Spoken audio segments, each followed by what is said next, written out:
คอยเสือก่อนจะน้อยรับปิ้งฟิลิปปินส์จะน้อย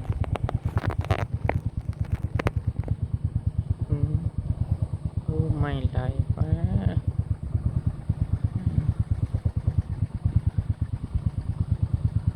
คอยครับเพื่อเปิดไม่เห็นไหล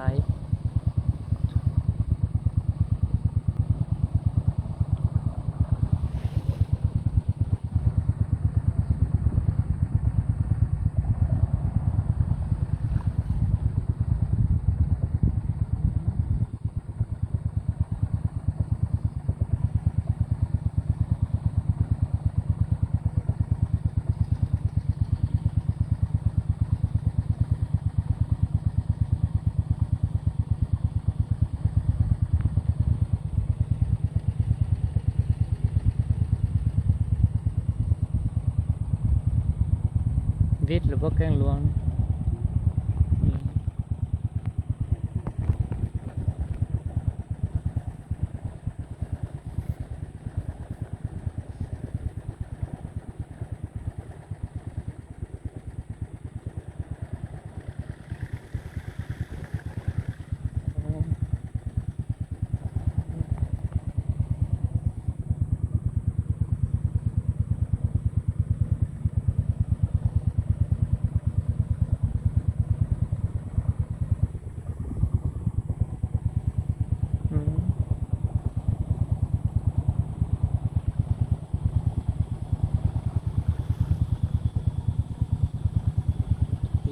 ปีดเลย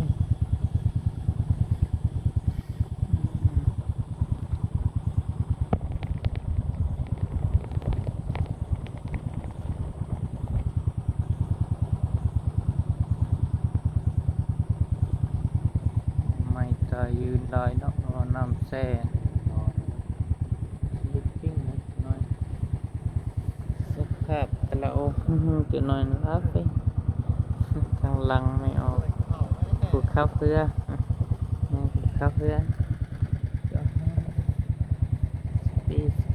ปีด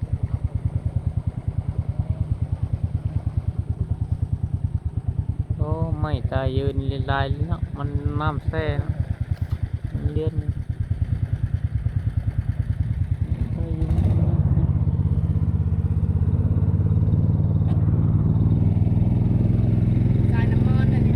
ี่เนาะเดี๋ยวน้ำมันนะแต่มีระวังมาทางนี้วะซ้ายนั่งมาจะระวังน้ำมันนี่นะโซนน้ำมันตัวนี้น้ำเทินมาตัวนี้มันน้ำเทินแล้วจะไหนหัดตะลังเนาะ